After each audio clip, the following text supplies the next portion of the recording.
नमस्कार दोस्तों, राधे राधे, जय श्री कृष्णा। आज हम सुनने जा रहे हैं जेठ मास महात्म्य अध्याय 11। एक बार सागर पुत्र जलंधर अपनी पत्नी वृंदा सहित असुरों से सम्मानित हुआ सभा में बैठा था। तभी गुरु शुक्राचार्य का वहां आगमन हुआ। उनके तेज से सभी दिशाएं प्रकाशित हो गई। गुरु शुक्राचार्य को आता देखकर सागर पुत्र जलंधर ने असुरों सहित उठकर बड़े आदर से उन्हें प्रणाम किया। गुरु शुक्राचार्य ने उन सबको आशीर्वाद दिया। फिर जलंधर ने उन्हें एक दिव्य आसन पर बैठाकर स्वयं भी आसन ग्रहण किया। फिर सागर पुत्र जलंधर ने उनसे विनम्रतापूर्वक पूछा, हे गुरु जी, आप हमें यह बताने की कृपा करें कि राहु का सिर कटने और क्या कारण था और किसने काटा। इस पर दैत्य गुरु शुक्राचार्य ने विरोचन पुत्र हिरण्यकश्यप और उसके धर्मात्मा पौत्र का परिचय देकर देवताओं और असुरों द्वारा समुद्र मंथन की कथा संक्षेप में सुनाते हुए बताया कि जब समुद्र से अमृत निकला तो उस समय देव रूप बनाकर राहु भी पीने बैठ गया। इस पर इंद्र के पक्षपाती भगवान विष्णु ने राहु का सिर काट डाला। अपने गुरु के मुख से इस प्रकार के वचन सुनकर जलंधर के क्रोध की सीमा न रही। उसके नेत्र लाल हो गए। फिर उसने अपने धस्मर नामक दूत को बुलाया और उसे शुक्राचार्य द्वारा सुनाए गए वृतांत सुनाया। तत्पश्चात उसने धस्मर को आज्ञा दी कि तुम शीघ्र ही इंद्रपुरी में जाकर इंद्र को मेरी शरण में लाओ। धस्मर जलंधर का बहुत आज्ञाकारी एवं निपुण दूत था। वह जल्द ही इंद्र की सुधर्मा नामक सभा में जा पहुंचा और जलंधर के शब्दों में इंद्र से बोला, हे देवता धाम, तुमने समुद्र का मंथन क्यों किया और मेरे पिता के समस्त रत्नों को क्यों ले लिया? ऐसा करके तुमने अच्छा नहीं किया। यदि तुम अपना भला चाहते हो तो उन सब रत्नों एवं देवताओं सहित मेरी शरण में आ जाओ, अन्यथा मैं तेरे राज्य का विध्वंस कर दूंगा। इसमें कुछ भी मिथ्या नहीं है। इंद्र बहुत विस्मित हुआ और कहने लगा, पहले मेरे भय से सागर ने सब पर्वतों को अपनी कुक्षी में क्यों स्थान दिया और उसने मेरे शत्रु दैत्यों की रक्षा क्यों की? इसी कारण मैंने उनके सब रत्न हरण किए हैं। मेरा द्रोही सुखी नहीं रह सकता, इसमें संदेह नहीं है। इंद्र की ऐसी बात सुनकर वह दूत शीघ्र ही जलंधर के पास आया और सब बातें कह सुनाई। उसे सुनते ही वह दैत्य मारे क्रोध के अपने ओष्ठ फड़फड़ाने लगा और देवताओं पर विजय प्राप्त करने के लिए उसने अधोग्य आरंभ कर दिया। फिर तो सब दिशाओं पाताल से करोड़ों करोड़ों दैत्य उसके आसपास आने लगे। शुंभ निशुंभ आदि करोड़ों सेनापतियों के साथ जलंधर इंद्र से युद्ध करने लगा। शीघ्र ही इंद्र के नंदनवन में उसने अपनी सेना उतार दी। वीरों की संख्य ध्वनि और गर्जना से इंद्रपुरी गूंज उठी। अमरावती छोड़ देवता उससे युद्ध करने चले। भयानक मारकाट हुई। असुरों के गुरु आचार्य शुक्र अपनी मृत संजीवनी विद्या से और देवगुरु बृहस्पति द्रोणागिरी से औषधि लाकर जिलाते रहे। इस पर जलंधर ने क्रोध होकर कहा कि मेरे हाथ से मरे हुए देवता भी कैसे जी जाते हैं? जिलाने वाली विद्या तो आपके पास है। इस पर शुक्राचार्य ने देवगुरु द्वारा द्रोणाचार्य से औषधि लाकर देवताओं को जिलाने की बात कह दी। यह सुनकर जलंधर और भी कुपित हो गया। फिर शुक्राचार्य ने कहा, यदि शक्ति हो तो द्रोणागिरी को उखाड़कर समुद्र में फेंक दो, तब मेरे कथन की सत्यता प्रमाणित हो जाएगी। इस पर जलंधर कुपित होकर जल्द ही द्रोणागिरी पर्वत के पास पहुंचा और अपनी भुजाओं से पकड़कर द्रोणागिरी पर्वत को उखाड़कर समुद्र में फेंक दिया। यह तो भगवान शंकर का तेज था, इसमें जलंधर की कोई विचित्रता नहीं थी। तत्पश्चात यह सागर पुत्र युद्ध भूमि में आकर बड़े तीव्र गति से देवताओं का संहार करने लगा। जब द्रोणाचार्य जी औषधि लेने गए तो द्रोणाचल को उखड़ा हुआ शून्य पाया।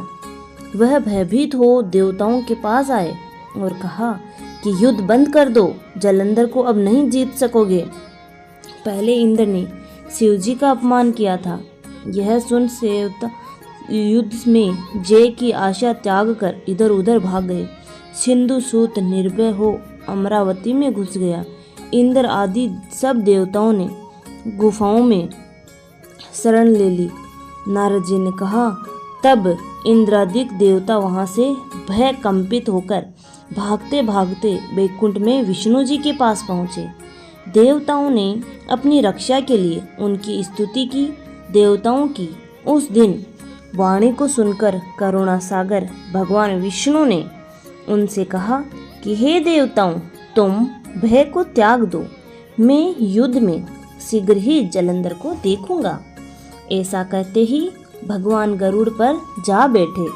तब समुद्र तनिया लक्ष्मी जी ने कहा कि हे नाथ, यदि मैं सर्वदा आपकी प्रिया और भक्ता हूँ तो मेरा भाई आप द्वारा युद्ध में नहीं मारा जाना चाहिए। सॉरी। इस पर विष्णु जी ने कहा, अच्छा, यदि तुम्हारी ऐसी ही प्रीति है तो मैं उसे अपने हाथों से नहीं मारूंगा, परंतु युद्ध में अवश्य जाऊंगा, क्योंकि देवताओं ने मेरी बड़ी स्तुति की है। ऐसा कह भगवान विष्णु युद्ध के उस स्थान में जा पहुँचे जहाँ जलंधर विद्यमान था। जलंधर और विष्णु का घोर युद्ध हुआ। विष्णु के तेज से कंपित देवता सिंहानाद करने लगे। फिर तो अरुण के अनुज गरुड़ के पंखों की प्रबल वायु से पीड़ित हो दैत्य इस प्रकार घूमने लगे जैसे आंधी से तबला बादल आकाश में घूमते हैं।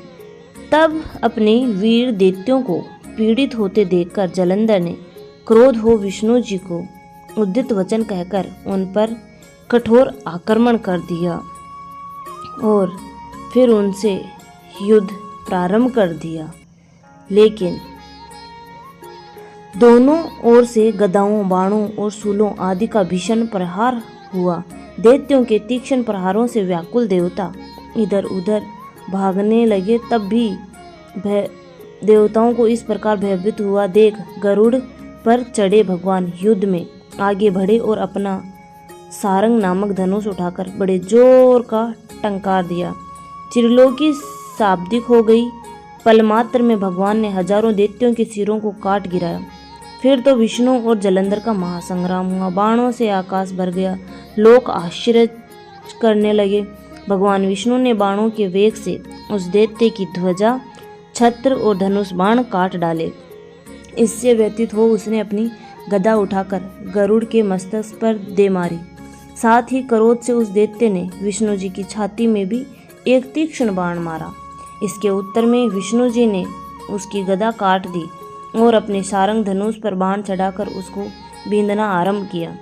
इस पर जलंधर इन पर अपने पेने बाण बरसाने लगा। उसने विष्णु जी को कोई पेने बाण मारकर वैष्णव धनुष को काट दिया। धनुष कट जाने पर भगवान ने गदा ग्रहण कर ली और शीघ्र ही जलंधर को खींचकर मारी, परंतु उस अग्निवत अमोघ गदा की मार से भी वह दैत्य कुछ ही चलायमान न हुआ। उसने एक अग्निमुख त्रिशूल उठाकर विष्णु पर छोड़ दिया। विष्णु जी ने शिव के चरणों का स्मरण कर नंदन नामक त्रिशूल से उसके त्रिशूल को छेद दिया।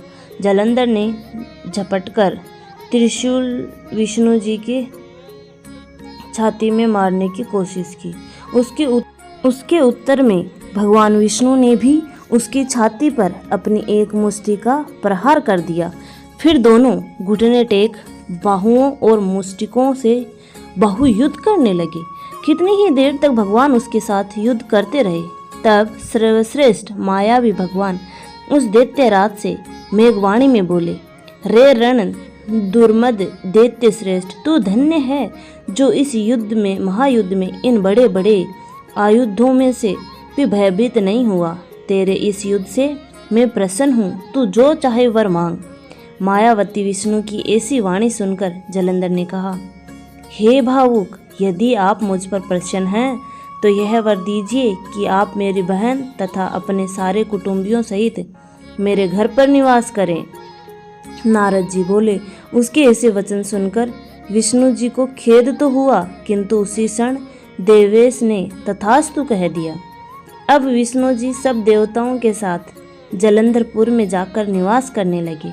जलंधर अपनी बहन लक्ष्मी और देवताओं सहित विष्णु को वहां पाकर बड़ा प्रसन्न हुआ। फिर तो देवताओं के पास जो भी रत्नादि थे सबको ले जलंधर पृथ्वी पर गया। निशुंभ को पाताल में स्थापित कर दिया और देव दानव यक्ष गंधर्व सिद्ध सर्प राक्षस मनुष्य आदि सबको अपना वंशवर्ती बना त्रिशूल पर शासन करने लगा, त्रिभुवन पर शासन करने लगा। उसने धर्मानुसार सुपुत्रों के समान प्रजा का पालन किया। उसके धर्मराज में सभी सुखी थे।